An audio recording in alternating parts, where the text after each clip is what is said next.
So our today we're covering the New Testament text. So we'll be looking at Romans 1, and then also considering 1 Corinthians 6, 9. Those are the two clobber texts. There's another clobber text in 1 Timothy, but if we covered 1 Corinthians 6, 9, it covers that because it's just the same word. So no need to cover that as a separate text. And we'll also be looking at 1 Corinthians 11, 2 to 16 as part of our consideration of Romans, you'll see. So two parts today, basically. The first is Paul's take on pagan sexual crimes from Romans 1, verse 18 to 32. So if Leviticus is the biblical bedrock for the clobber text, Romans 1, 18 to 32 takes the prize for length and clobber power. Yet I want to just say in advance before I even read it, that it cannot be applied to the gay, lesbian, bisexual, transgender, queer, or intersex individuals and their romantic partners.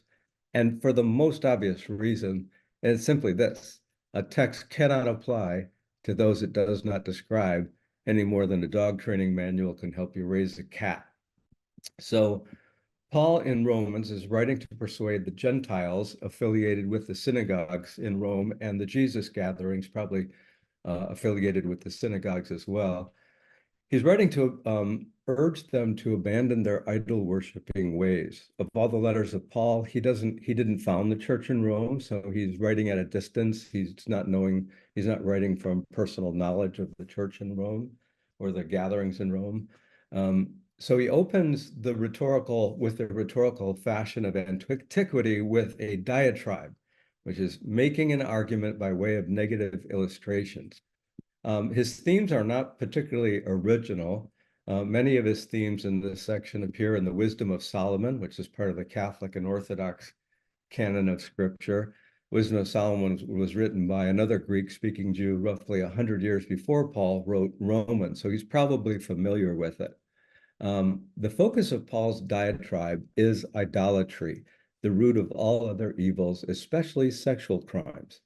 As it says in Wisdom 14:12, for the idea of making idols was the beginning of sexual immorality, and the invention of them was the corruption of life.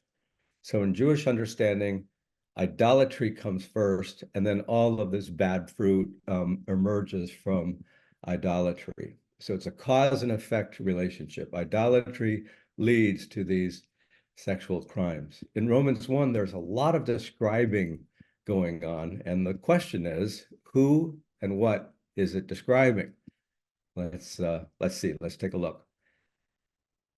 For the wrath of God is revealed from heaven against all ungodliness and wickedness of those who by their wickedness suppress the truth. For what can be known about God is plain to them because God has shown it to them. Ever since the creation of the world, his eternal power and divine nature, invisible though they are, have been understood and seen through the things he has made. So they are without excuse, for though they knew God, they did not honor him as God or give thanks to him, but they became futile in their thinking and their senseless minds were darkened. Claiming to be wise, they became fools, and they exchanged the glory of the immortal God for images resembling a mortal human being, or birds or four-footed animals or reptiles. Therefore, God gave them up. This is the first God gave them up. Listen for the other ones. Therefore, God gave them up in the lust of their hearts to impurity, to the degrading of their bodies among themselves, because they exchanged the truth about God for a lie and worshiped and served the creature rather than the creator, who is blessed forever. Amen. So here is basically nothing about sex. There's kind of an allusion toward the end. It's all about this brazen embrace of and knowing embrace of idolatry in its most grotesque forms. This opening in Romans 1 serves the same function as the opening verses of Leviticus 18 that we looked at last week. So warning against idolatry, followed by the sexual crimes that it spawns. Paul is, in a sense, applying Leviticus 18 to Roman imperial paganism. We read on at verse 26. For this reason, God gave them up, dang, that's the second one, to degrading passions. their women exchange natural intercourse. It's really literally natural use for unnatural. And in the same way, also the men giving up natural use or intercourse, according to the translation here, with women, were consumed with passion for one another. Men committed shameless acts with men and received in their own persons the due penalty for their error. And since they did not see fit to acknowledge God, God gave them up. So that's a third, God gave them up to a debased mind and to things that should not be done. They were filled with every kind of wickedness, evil, covetousness, malice, full of envy, murder, strife, deceit, craftiness. They are gossips, slanderers, God haters, insolent, haughty, boastful, inventors of evil, rebellious toward parents, foolish, faithless, heartless, ruthless. They know God's decree that those who practice such things deserve to die, yet they not only do them, but they even applaud others who practice them. You could not come up with a more severely worded diatribe than this. There's nothing remotely like this in the writings of Paul, except for this, and it all is focused on pagan idolatry. This really is a description of end-stage paganism. In other words, people turning their backs on what can be known about God in what is made and diving into grotesque idol worship, not like worshiping success or worshiping Taylor Swift, but grotesque idol worship of the ancient world, burning with lust, so resolute in their idolatries that God gave them up times three. We think of Isaiah and the angels who behold the face of God, and it's not enough to say he's holy, but he's holy, holy, holy. This is an emphasis thing in Scripture. God gave them up times three is like ultimate abandonment, filled with every kind of evil, envy, murder, God haters, inane, witless imbeciles is one translation. Okay, so if we hear a lie often enough, our brains begin to accept the lie. That's just how it works. The lie that such a text applies to us or our loved ones is especially if we hear the lie as a child and our whole family believes it or our whole faith community believes it. But as soon as we step back from this, let's call it religious groupthink, it's obvious. This text in no way describes the LGBTQ people we know. I can't think of a single person that this accurately describes. When we launched our church, Blue Ocean Ann Arbor, in 2015, we were so traumatized by our denomination Vineyard lowering the boom. That church had started in my living room years earlier, and we grew to about 600 average weekly attendance on Sundays. But we went through a really bad experience in leading up to the launch of Blue Ocean. And so we spent the first 2 years of Sundays with a founding member of the congregation telling their story, like taking 5-10 minutes to tell their story.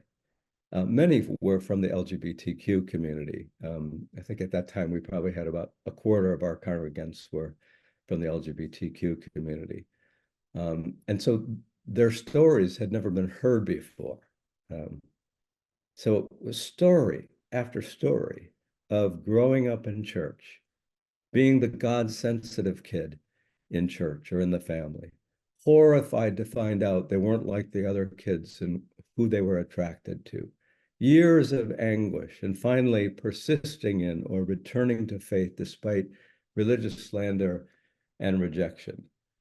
I can assure you, Romans 1:18-32 did not describe them and cannot apply to them. But Paul's rhetoric does fit imperial Roman paganism and its sexual crimes.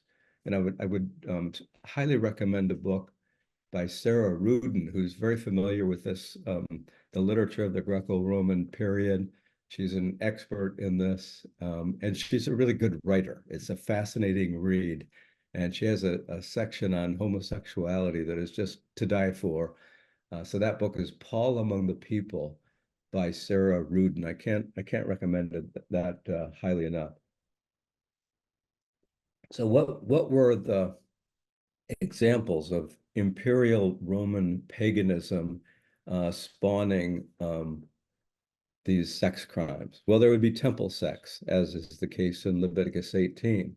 The ancient gods had life stories, and worship in pagan temples often reenacted elements of their life stories. So Zeus, king of the gods, had a sexual liaison with his young male consort Ganymede, so the male prostitutes would be reenacting this part of this life story of Zeus and Ganymede in temple prostitution. Pederasty was a commonplace in antiquity. In pederasty, older men mentored underage males, boys, in exchange for sexual favors. The men's wives would have been loose after several childbirths. The older boys were stand-ins for tight females. And once the boys passed puberty, they were no longer useful to the pederast. So this was just Plato was a pederast. This was a thing in Greco-Roman society. Roman orgies were all-male drinking parties conducted on the auspices of Bacchus, the god of the orgy, with a few women present for entertainment. The orgies would spill into the streets with the partygoers parading with phalluses on poles to show off their virility. In Latin, virility and virtue share the same root. So phallic penetration was like arm wrestling, was a way to demonstrate male dominance over other males. It's no accident that one of the online erectile dysfunction companies is called Roman. So the sexual exploitation of slaves, of course, the ancient world, the Greco-Roman society. I mean, there were just an extraordinary number of slaves, and wherever slavery is tolerated, the sexual abuse of slaves is endemic. Women and men raped at will, often as a display of master dominance of power over the other. So an evangelical New Testament scholar, Scott McKnight, not a progressive, not a liberal scholar, but an evangelical New Testament scholar, Scott McKnight, sums it up. He says, "I am of the view that Paul's strongest words about same-sex relations were most likely directed at married males carousing with boys, prostitutes, and slaves." So all of these practices would, of course, been abhorrent to Paul, a Jewish sage, not just because the practices were exploitative and degrading, which they were, but because they were born of idolatry in his mind. Not the mild, nature-centered modern paganism, that we may be familiar with, but the paganism of empires that colonized and oppressed Israel over many centuries. Paul and his people Israel suffered horrible things under the oppression of imperial paganism, in this case, Roman imperial paganism. So I had dinner with a well-known evangelical theologian, a New Testament scholar, after my book, Letter to my Congregation, came out. It would have been in the beginning of 2014. Actually, it's like the 10th anniversary of releasing it in a couple of days. And this well-known evangelical theologian, we had dinner together. He opens with praise for my book, especially my pastoral heart for gay people. Now, I learned that this is kind of like this is not good news when they start praising you for that. So I asked him, well, where are you at with this? Like, where are you at? He was on a faculty, and he was also an elder in a church system. I was looking for allies, and there was a little moment in 2014 where it looked like some evangelical churches could become affirming. So he did the soft evangelical song and dance. He knows and loves gay people. There are gay people in his church, etc. I asked, yes, but what are your policies? Do you discriminate or not? And well, I pulled it out of him. Yes, they do. Then things get a little, say, heated in the conversation. I say, how can you read a text like Romans 1 to a gay congregant you love as though it applies to them? He offers the scholar dodge, which is, this is common. Well, it's not written for that purpose. I don't use this text to condemn gay people. Right, I said, but you ground your harmful policies in this text. Romans 1 is one of the go-to texts for justifying discrimination against LGBTQ people. That sends a message to gay people. Romans 1 applies to me, otherwise, why use it to justify policies aimed at me? You're using Romans 1 to stigmatize a vulnerable group of people. At this point, he objects. He's like, Ken, you're stigmatizing me now. And this kind of backs me up because I have a lot of respect for this guy. I like him as an ally. I don't want to get on his bad side. And so that really makes me pause. And then I realized, he's comparing the suffering of LGBTQ people in religious spaces to my criticism, rather mild criticism of his theology. And, he's a scholar. We're supposed to be able to go back and forth on this stuff. I remind him that he's in a very secure position as a tenured professor in an evangelical institution. He's a published author with good sales in the evangelical market. You would recognize his name if you're familiar with the market. He does not regard me as a religious authority in his life, nor should he. And he's not a vulnerable person being stigmatized by someone who has power over him. I'm like, I think you're going to be just fine.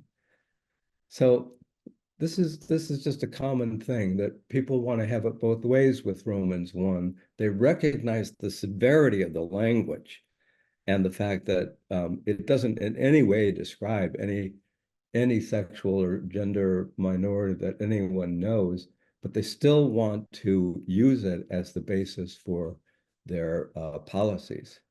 So let's consider Paul's unnatural argument. So this much is made of this in his argument. Rereading that section, starting with verse 26. For this reason, God gave them up to degrading passions. Their women exchanged natural intercourse. Again, the word intercourse is not literal, it's natural use for unnatural. And in the same way, the Greek is homelos. It could mean likewise, similarly, or just so. Also, the men giving up natural intercourse, literal use, with women were consumed with passion for one another. Men committed shameless acts with men and received in their own persons the due penalty for their error. So there were various theories of natural law in the ancient world. This was rooted in Greek philosophy, the idea that certain sort of like unyielding universal laws were embedded in the creation itself. This evolved, this understanding of natural law that would have been, Paul would have been familiar with it in the Greco-Roman. Remember, he was a Hellenized Jew, so he was very much familiar with Greco-Roman, the Greco-Roman world. This idea of natural law evolved over 1,000 years into the natural law teaching of Thomas Aquinas, one of the doctors of the Roman Catholic Church. What we call natural law is an attempt to distinguish cultural norms and conventions from universally binding moral precepts that are rooted in nature itself or in human nature itself. So you would just have to say that natural law is a concept with a long history of abuse. That men should rule over women is justified by appeal to natural law, as was slavery. The conquest of the indigenous peoples, justified by appeal to natural law. White supremacy, justified by appeal to natural law. I'm actually having a hard time thinking of any social reform that hasn't been resisted in the church or society by appeal to natural law. It's called into service to ban contraception, oral sex, masturbation. Lawyers argued natural law to oppose marriage equality before the Supreme Court.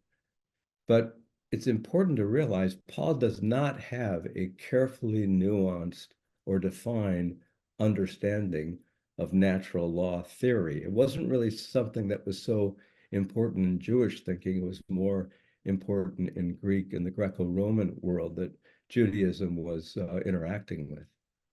So when Paul is writing to the Roman colony in Corinth in 1 Corinthians, Paul argues that God is the head of Christ, which actually is a non-Trinitarian view, that Christ is the head of men, and men are the head of women, and women should cover their heads in worship because of the angels. So it's an appeal to the order of nature, the order of the creation. There's not a single scholar that can tell you what it means that women should keep their heads covered because of the angels. It's kind of hilarious. Excuse me. Then Paul adds, and this is in verse 14 of 1 Corinthians 11, does not the very nature of things teach you that if a man has long hair, it is a disgrace to him, but that if a woman has long hair, it is her glory? For long hair is given to her as a covering. If anyone wants to be contentious about this, we have no other practice, nor do the churches of God. So he's making an appeal to universal practice here. And so here, nature, in Paul's understanding, really means something like universally accepted social practice. In this case, it's one that undergirds the entire Roman system of social hierarchies. Remember, Paul's message is undermining of the Roman system, because Paul is declaring that Jesus is Lord, which means, and Caesar is not. And so he knows that the core of his message is extraordinarily unsettling for the Roman system, and so he wants to kind of like contain that, just for the safety of the synagogues and the little Jesus outposts within those Roman colonies, not to bring the wrath of Rome. So he kind of makes an argument to basically, reflect this Roman very, very strict understanding of hierarchy.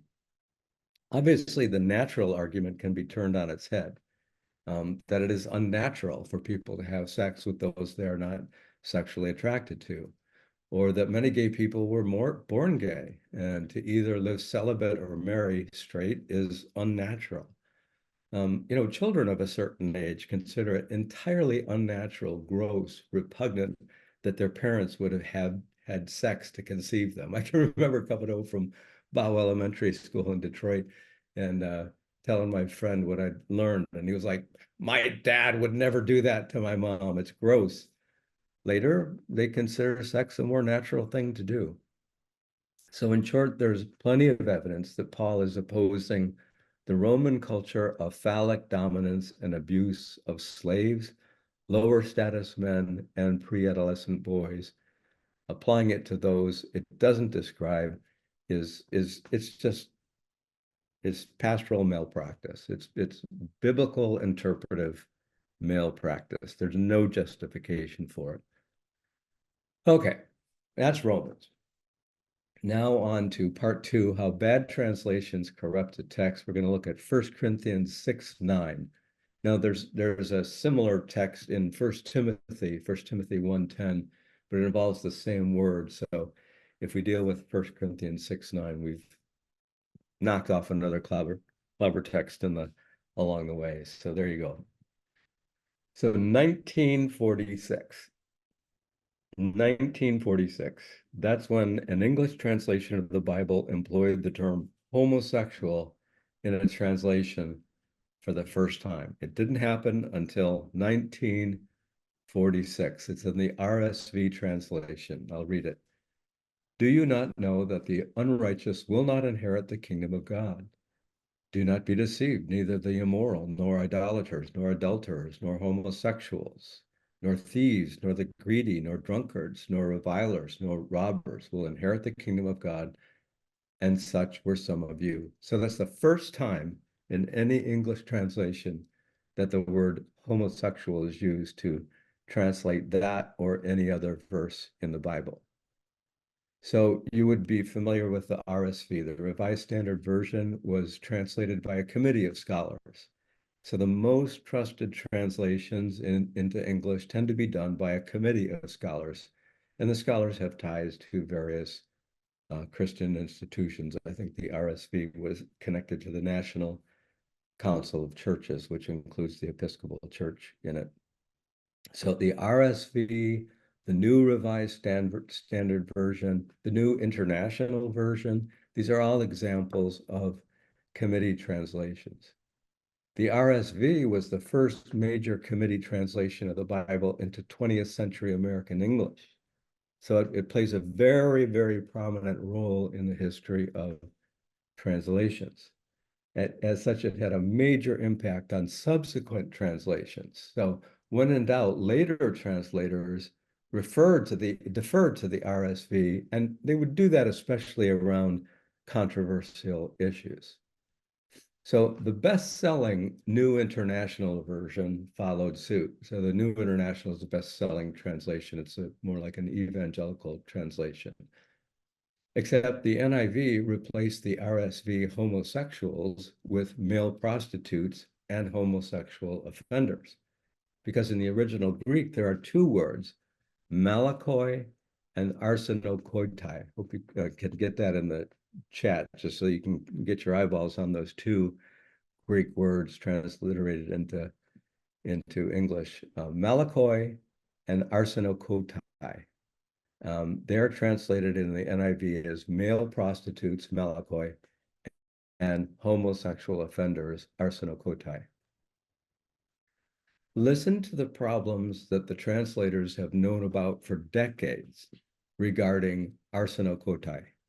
I'll be quoting from Gordon Fee, who is a Pentecostal conservative New Testament scholar who was on the NIV translation committee, and I think he was responsible for translating 1 Corinthians. Here's how Gordon Fee, a conservative evangelical scholar on the NIV committee, describes it in the New International Commentary on Corinthians. So this is like the official commentary of the NIV translation. He writes, this word, arsenokoitai, however, is also difficult. This is the first appearance in preserved literature. That is, there's no other occurrences of this word in any ancient manuscripts up to that point, in the literature up to this point. And it's not used much afterwards, he continues, especially when describing homosexual activity. So it's a word that appears in 1 Corinthians 6:9 for the first time. There's no other words, examples of its use in any other context from the preserved literature up to that point. And he's saying it's not used much afterwards, especially it's not used when describing homosexual activity. He continues, the word is a compound of male and intercourse, bed actually. What is not certain is whether male is subject, meaning males who have intercourse, thus a word for male prostitutes of all kinds, or object, intercourse with male. So little grammar lesson, this won't be long, but it's important. And the lies are always supported by ignoring the details. So grammar lesson, whether a word is an object or a subject in a sentence makes a big difference. The sentence, let's eat, comma, Timmy, means let you and I eat. Timmy is doing the eating in that, he's the subject in that sentence. Let's eat Timmy, no comma, just let's eat Timmy. Well, Timmy is the object, not the subject, and Timmy is the meal. So whether you're an object or a subject in a sentence really matters if you're Timmy. Fee then characterizes, and what Fee's saying is, in this strange word, arsenokoitai, you don't know whether male is the subject or the object in that word. Fee then characterizes male prostitutes for malakoi as a best guess translation, and homosexual offender for arsenokoitai as very likely moving toward a proper understanding.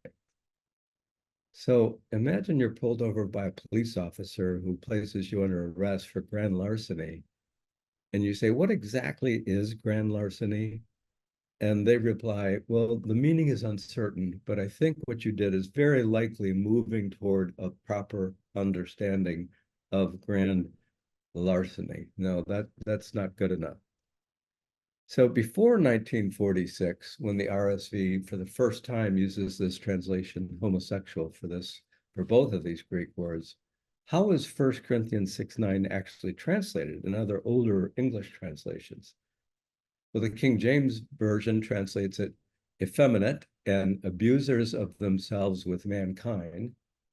Luther's translation uses German words meaning weaklings and child molesters, or ravishers of male youth, for arsenokoitai. Other older translations use catamite. Catamite is a boy who has sex with a man.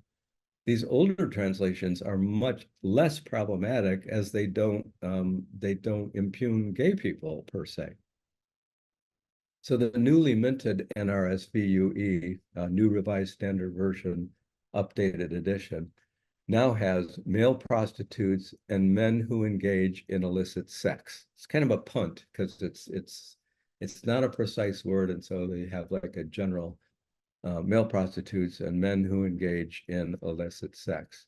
Neither term asserts anything about gay sex, so it's a big improvement in correcting what started with the RSV in 1946. But the NRSV translation doesn't even make it into the top translations sold. So mainline Christians don't buy a lot of Bibles. They all have evangelical family members who give them an NIV in hopes of getting them saved. So most English Bibles in use today still employ a word or phrase that includes homosexual. One more problem with using this verse to condemn gay sex. So 1 Corinthians 6:9-11 represents a literary convention of the time called the vice list. So it's just a list of several vices in a row, mostly one word, one vice. But a single word or phrase simply refers to a vice and doesn't define it. So greed is on the list. If a person uses more than 4 times their fair share of energy and goods, is that greed? Now, that's the average American rate of consumption. So, a word in a vice list doesn't really help us to define what the vice is. It just refers to the vice. A respected Catholic scholar of the New Testament, Luke Timothy Johnson, says this about interpreting vice lists. He writes, "The proper way to read such lists is not to dwell so much on their individual elements as to assess their overall impact. Such lists were based on the premise that wicked people tended to practice all the vices, just as good people practice all the virtues." We saw Paul use this technique in Romans 1, where idolaters do all these horrible things, not just 1 or 2. So we think of as vice lists is here's a list of all the things that can keep you out of the kingdom of God. And let's see, okay, I don't do that, I don't do that. Oh, but that one maybe. That's not how a vice list was used in the ancient world. It was used, as Luke Timothy Johnson, to say that wicked people tend to practice all the vices, just as good people practice all the virtues. Different way of understanding a vice list. So when as conservative a scholar as Gordon Fee recognizes all these problems with translating malakoi and arsenokoitai and applying this verse to gay Christians, that is just not warranted. It's pastoral malpractice. So a few years ago, for the first time, someone did historical research on why the Revised Standard Version chose to use the word homosexual. Turns out the researcher is a friend and colleague of mine, Kathy Baldock. Kathy and her friend Ed Oxford, a gay man, spent days in the Yale archives that had all the notes of the RSV committee's work, including what they ordered for lunch. She was the first person to investigate this question of their decision to introduce the term homosexual into their English translation. Kathy noticed that in the post-war period, when the committee was doing its work in the 1940s, mid and earlier 1940s, homosexuality had really broken into the headlines for the first time. The famous writer Oscar Wilde had been arrested for having a gay lover. It was a big scandal. After the war, Alan Turing, who single-handedly broke the Nazi code, key to the defense of Britain, was jailed for being gay. So this was a period of inflamed public scrutiny on gay people. So these English translators would have been probably aware of the term homosexual for the first time because of this development in the culture. But here's what Kathy and Ed uncovered as they sifted through the archives. In 1959, so 1946 was when the New Testament came out. In 1959, 13 years later, a man named David Fearon, Fearon, a 21-year-old Canadian seminary student, wrote a 5-page letter to Luther Weigel, the head of the RSV translation team, very highly regarded scholar, obviously. It's a very prominent position. And this 21-year-old was objecting to the use of homosexuals to translate Malakoi and Arsenokoitai. And in a 5-page letter listing out his arguments. The head of the translation committee for the NRSV agreed with him and wrote back to him. They had a correspondence, but unfortunately, he couldn't correct the error because the window for receiving input on the translation had passed, and there were contractual obligations that kept committee members from publicizing errors. So nothing could be done to rectify this in the NRSV until 1971, several years later. So Kathy was, and remember, it went on to do its damage as other English translations, like the NIV, used the RSV as their gold standard. So this is a big deal. Kathy was curious, though. Who was this Canadian man? She wondered, I wonder if he was gay. It took her like months and months of searching. She had like a professional search for her, difficult to find people to track him down, and she found him. He was an Anglican priest in Canada. I think by then he was in his early 80s, late 70s. He was a closeted gay man whose lifelong partner had died a few years earlier. He was much beloved. People in the town thought he was a cousin or a roommate. So Kathy got the whole story. And he wrote his letter at the age of 21.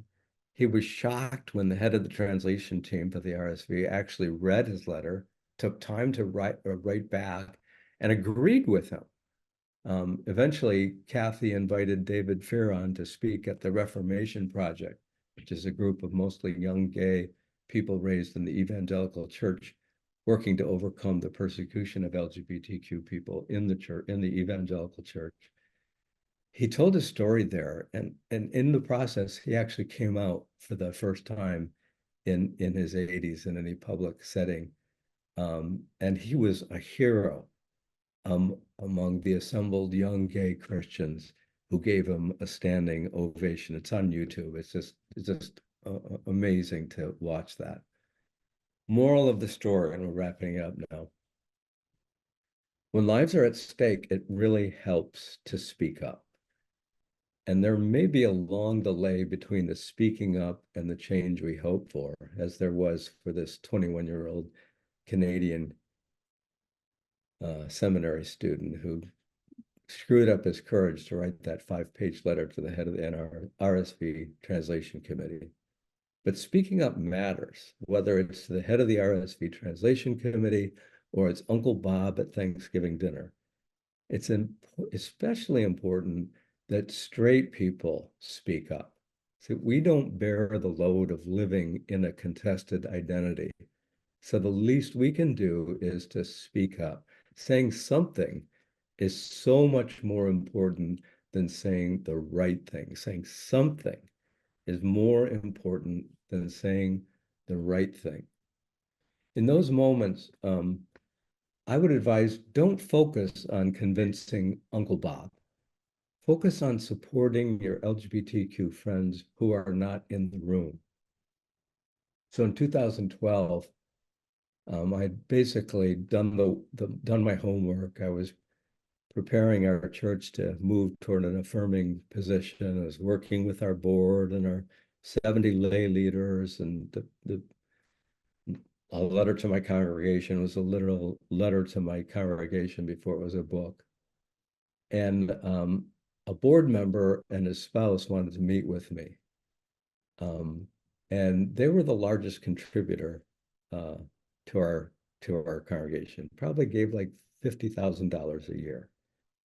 And we met in my office, and I'd been, talking to my board, I'd been, moving the change process along. And he asked me point blank, Ken, will you perform a gay wedding? Now, I had every incentive to not answer that question directly. I actually hadn't like officially decided, but in that moment, Lisa Ruby floated into the room. I mean, like in my consciousness. Lisa is an attorney, a no-nonsense person, and she's a gay woman, married. Um, and before I answered that question, I just had an awareness of Lisa was listening to my answer. And I said, I have to admit, the logic of my position is that when the time comes, when I'm asked, I will perform a gay wedding. I know I would have weaseled out if Lisa hadn't floated into the room with me. And so that taught me something really important. And it's don't focus on Uncle Bob in those occasions at Thanksgiving. Focus on your loved ones who are not in the room. And don't forget that in the room, or hearing what happened in the room afterwards, families talk, especially when there's a little juicy thing that happens at the Thanksgiving table. There may be a young LGBTQ person still in hiding, looking for allies in the family. Gay kids don't need private supporters in their families. They need people who will run interference for them. So how will they know you're an ally if you don't speak up? Like something simple. What you're saying is not fair to the gay people I know and love. Or, I love you, Uncle Bob, and I know you would do anything for any of us, but I couldn't disagree with you more. By speaking up, saying something rather than nothing, you will embolden other silent supporters who will thank you later for speaking up, and maybe they will pipe up next time, and you can form a little alliance of allies in your family to make it a safer place for its LGBTQ members. So Kathy's research is the subject of a documentary that I highly recommend. I think Chris told me you've got this set up to have a showing of it. It's called 1946, The Mistranslation That Shifted Culture. I watched it. It was fantastic, very moving. And the book title that she's working on is Forging a Sacred Weapon, How the Bible Became Anti-Gay. And that is supposed to be out later in the spring of this year. Forging a Sacred Weapon, How the Bible Became Anti-Gay, 1946, The Mistranslation That Shifted Culture is the documentary based on the book. And I have a link in here to an article that sort of summarizes the 1946 documentary if you want to just read something that's available too. And then I highly recommend Sarah Rudin, Paul Among the People, her chapter on homosexuality. So there we go. I'm done. Back to you, My Otine. goodness, thank you, Ken. And we're gonna, yes, everyone can show their applause or gratitude for Ken, who again took some very difficult texts and carefully and with gentleness, I think, have broke it down and provided for us what we needed. I think we're accepting some questions in the chat for those who are online, and Father Chris is handing out index cards for you who are in person. We did have an original question that popped up in the beginning, and it had to do with Romans 1:26, I want to say, about what exactly did it mean for women to exchange natural use for unnatural. Yeah, I'm so glad someone brought that up because it's very interesting. Remember, we looked at Leviticus 18. There's no mention of female to female, any female to female sexual act. It's all male to male. And if you look at that verse, For this reason, God gave them over to dishonorable passions. Their females exchanged natural use, the most literal, natural use for unnatural. And in the same way also, but again, it's homelos, which has kind of a range of meanings. It could be as simple as so, giving up natural intercourse with females, were consumed with their passionate desires for one another. One of the things that many have observed is that the sexual act for females is it's ambiguous, it's vague, it's not clear what the sexual act is, whereas the sexual act for the males is more clear. It's men having sex with other men. And I think it's quite likely that Leviticus 18 is in Paul's. I mean, this was his Bible, and he's basically bringing his understanding of the Bible to these pagan Gentiles in Rome. And so I think it's not clear that that is a reference to lesbian sex. It could be some other unnatural use of the female.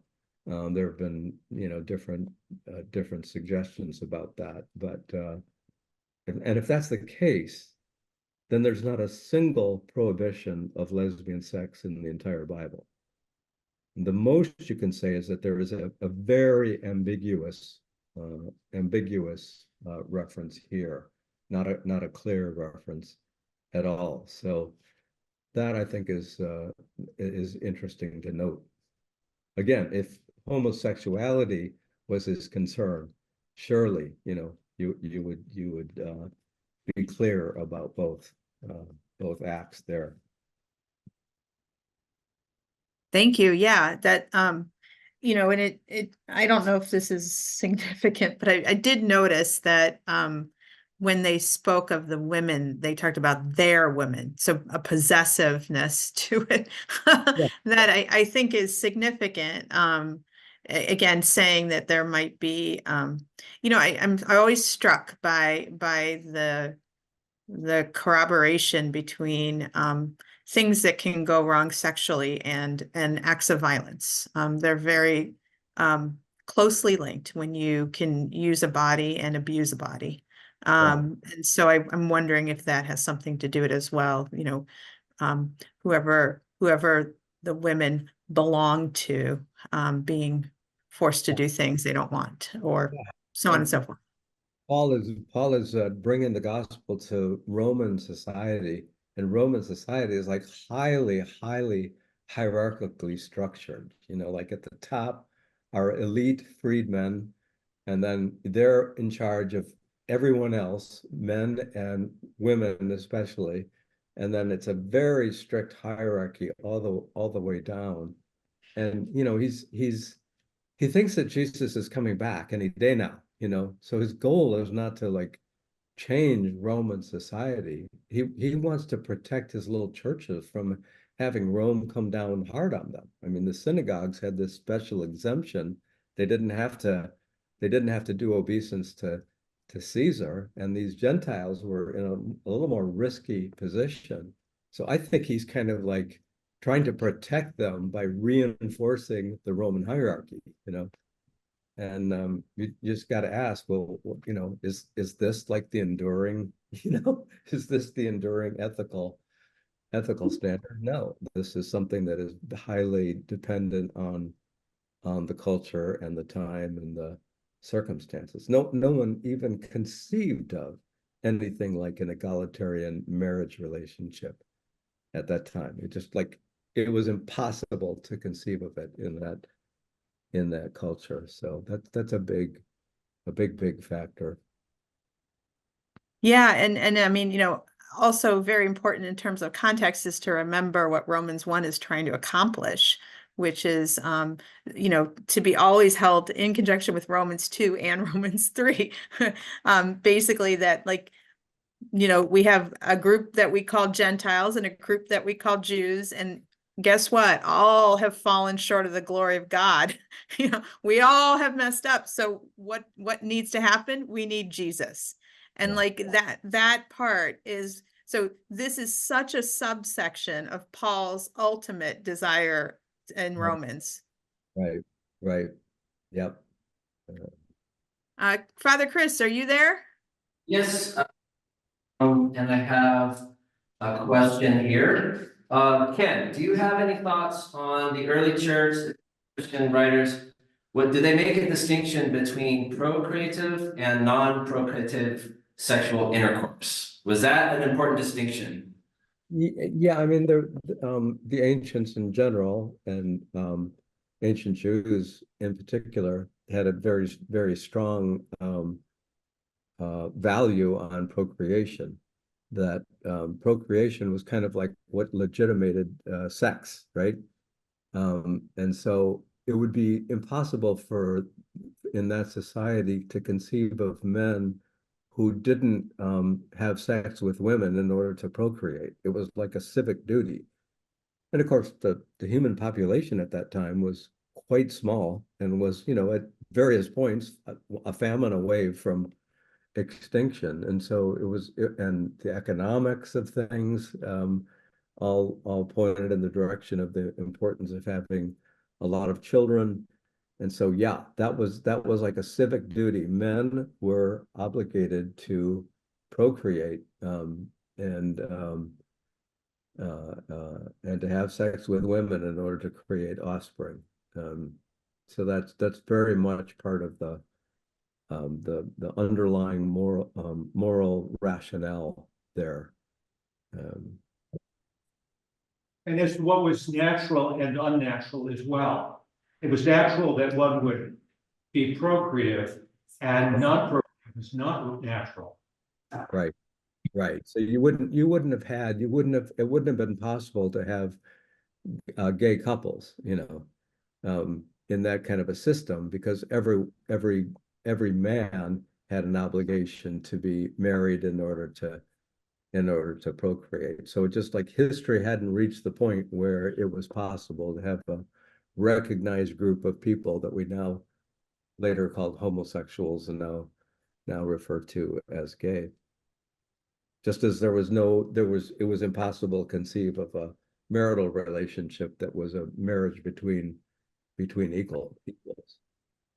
One of the moral logics for why Paul would have been against a man having anal intercourse with another man is that it would be considered degrading to the receptive partner, because it would make the man in the position of a woman, and a woman in that system was of an inferior status.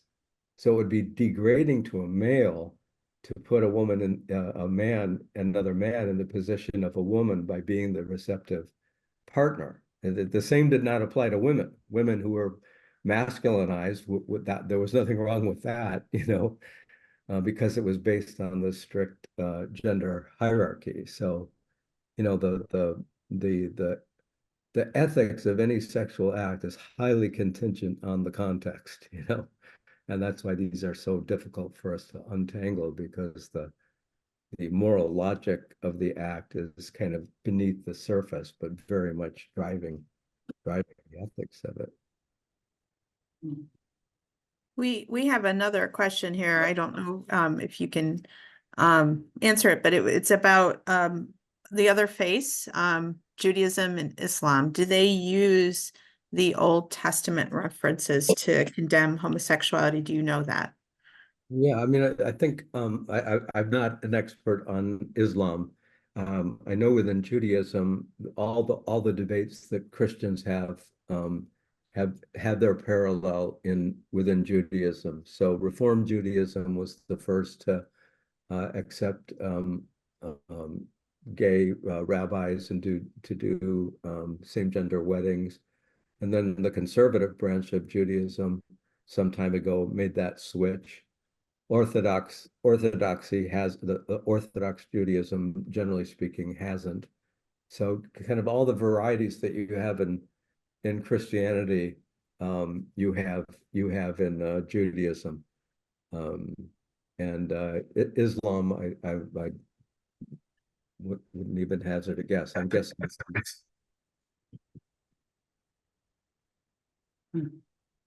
Our question here, in-person side, and this is kind of a good, it really goes to one of the goals I think we had in this class, which was to help bridge the divide between LGBT Christians and their Bible, and their families, and their friends and allies. And so this question asks, if you have any further thoughts on people who have been estranged from family members for years over these biblical texts, over the misunderstanding of them, do you have any thoughts for how we take this information that you just offered?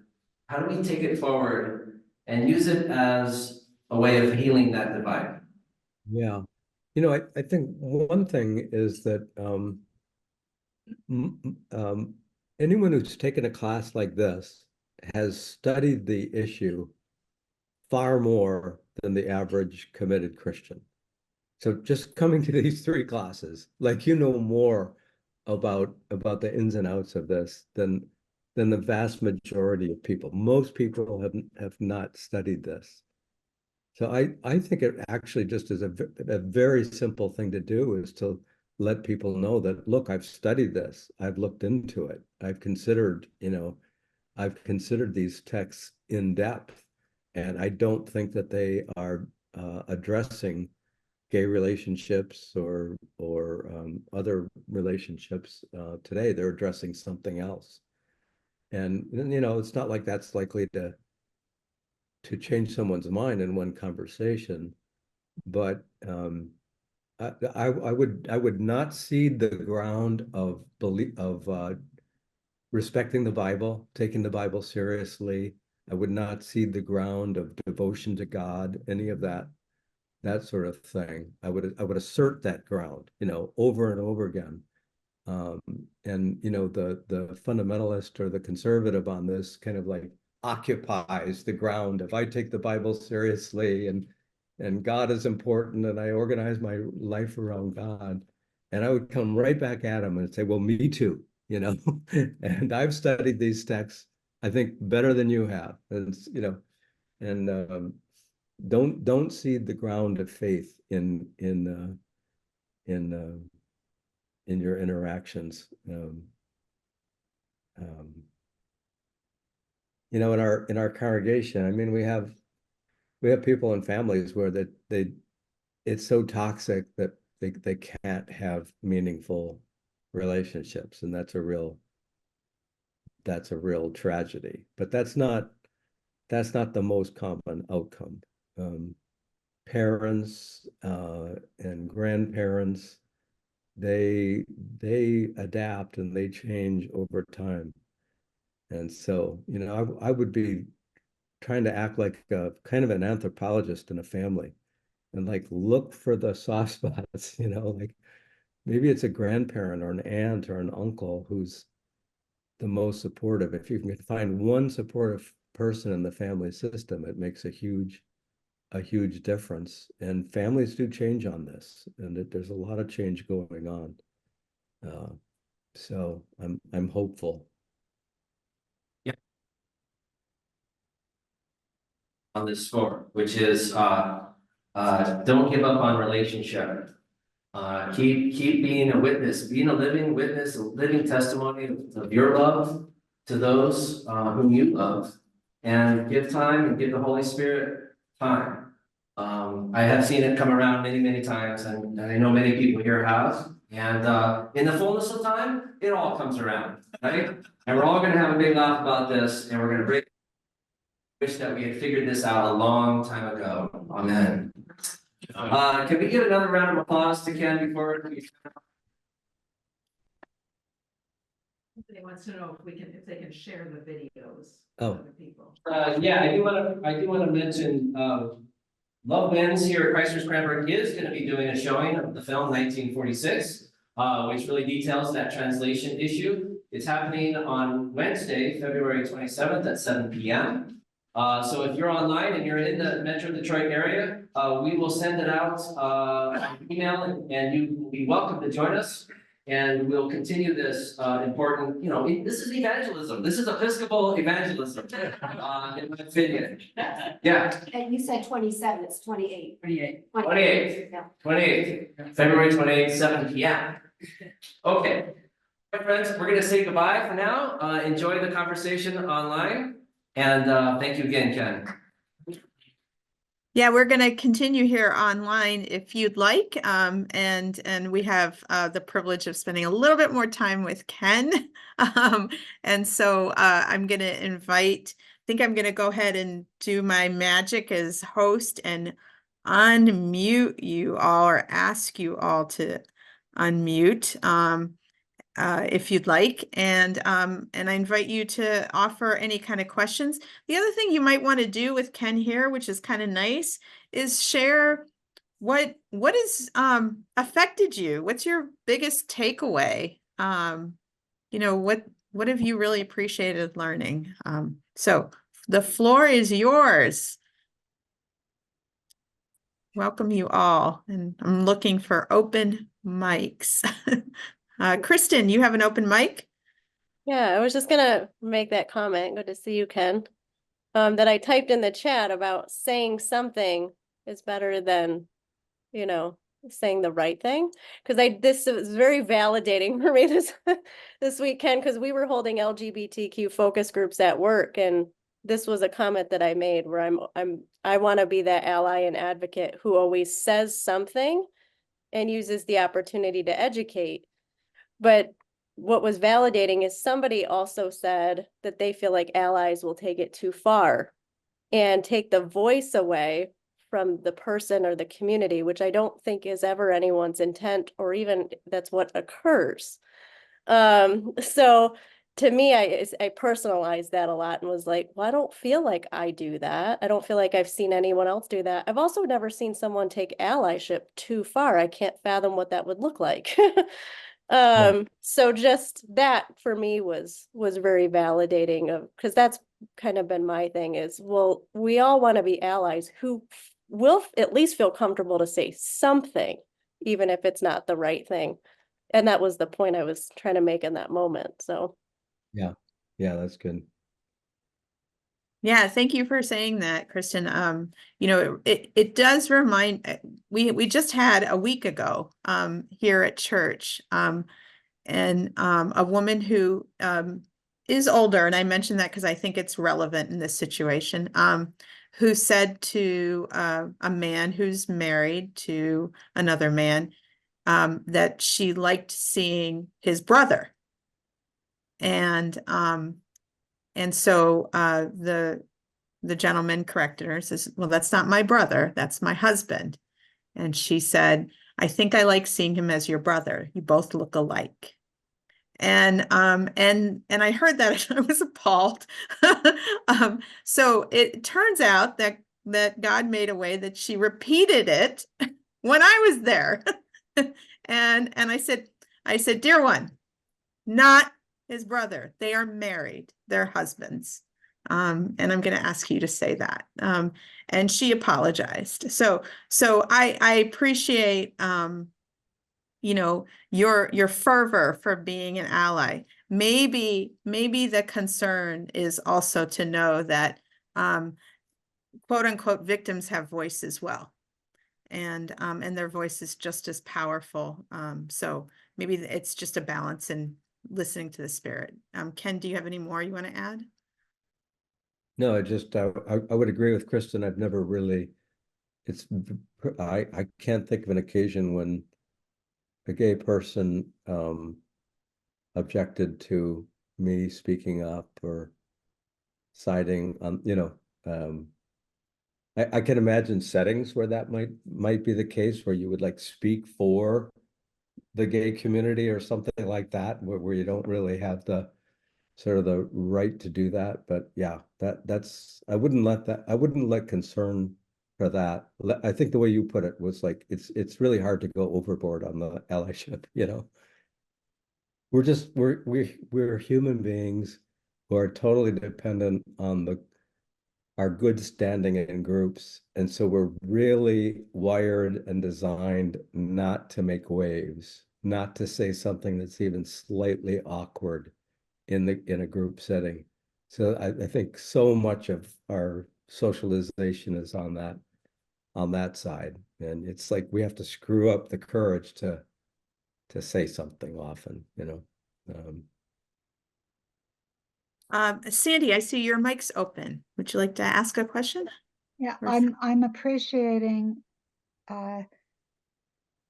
the examples you gave, Ken, of how to talk to people to not cede biblical authority. Boy, I've been intimidated when I run into people who really have studied the Bible and I haven't, and who say, but if you really believed in God, just the kind of things you said, you believe in the Bible and the Bible says this. So I feel liberated and delighted to have some effective things to say back and to think myself. Yeah.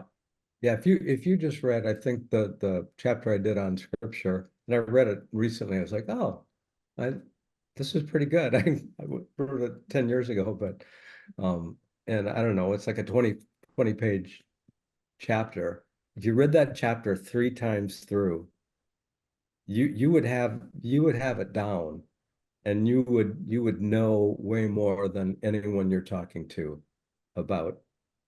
And conversations are strange. Like, Romans comes up or Leviticus comes up or whatever, and but if you just read that chapter 3 times over. Now, which chapter in your book of I think 2014? it's chapter 3. I think it's the scriptural texts chapter. Of your Yeah, book? yeah, letter to my congregation. Okay, great. Thank you. Thank you. Thanks, Sandy. Great comment. Anyone else want to share what their takeaway is, or any other questions for Ken while we still have them? I definitely appreciate like the nuanced breakdown of things. Definitely what's helped me the most over the last few years is just knowing that there is like educated, well-informed people of this opinion, and so that I can feel confident that there is a basis, but now I'm very happy to like start learning it myself. Yeah. Beautiful. Thank you, Alicia. What a gorgeous comment. Really appreciate you sharing that. It is a privilege to you kind of have a sense that there might be something wrong, but to have them kind of uncovered. And we're getting some questions about the videos. They are available. They're available to share, and they're available for you to watch again and take more notes if you'd like. Father Chris will make sure that you guys have all the links to that. I'm curious as to what happened after you told the biggest donor to your church that you would perform a gay wedding. They left, and that was last I saw them. Yeah, so it was and I mean, the finances is really the people who tithe to churches, give 10% of their income. That's an evangelical conservative Christian kind of practice. And so most evangelical churches have, they have some really big donors. And pastors are really reluctant to give up that money because it affects the church, in significant ways. So yeah, that's why this is so difficult to change. It's the money, it's not the theology. Yeah. One thing that as you mentioned that, I was thinking of, this is in relation to Christian nationalism and issues where a conservative pastor who was trying to send a message against Christian nationalism, said, observed that I've seen people leave the church because the church didn't match their political views. Unfortunately, I've not seen anyone change their political views to match the teachings of the church. Right. But like, as applied to what you just went through with this, I guess a part of the message that as I'm trying to process everything we've learned is you've made an excellent demonstration that the Bible does not prohibit and condemn homosexuality. A message that didn't come clear to me was, in fact, we're commanded to love and accept, the LGBT people. So it's not just a matter of, oh, you ought to tolerate it, but actually, you affirmatively should be accepting of it. Right. Yeah. Yeah. I mean, applying Romans 1 to gay people, I mean, it's slander, It's like that's not a loving thing to do, to slander people, to mischaracterize who they are, in the most egregious ways. That's such a violation of love, right. I seem to recall, I'm racking my brain because it's been a long time since I read it, but I think Luke Timothy Johnson did some work on the affirmation of the mandate for all of us to actually love people who are in the LGBTQ plus group. And I want to say it was associated with the story of Acts 10, where now, I mean, this might be a really bad reading of Acts 10, so I'm open to that. But it was this understanding that God has the ability to make all things clean, right? The Acts 10 is when the Peter sees the vision of everything coming down on the sheet, and that God is declaring things are not the way that you may have thought it was. Right. So that's an interesting take. I don't know if that's helpful. Yeah, it's about people. Acts 10 is about people. It's not about permitted foods, or, Peter didn't go get, pork, start eating bacon after that, He understood that it was about people, and people are clean, accepted. Great. Well, I want to thank you all for taking the time and the energy to be here, and just grateful for you, your presence. But we're especially grateful for Ken and Julia taking time out even while you weren't feeling well, and just giving your best and your all. I know this was so significant to everyone who's gathered for this, because you have done the good work of proclaiming the gospel to us. And so for that, we are utterly grateful to you. You're welcome. Great. Thank you, guys. And we look for an email with all the information for the video links, and peace be with you all. Have a great time before Lent.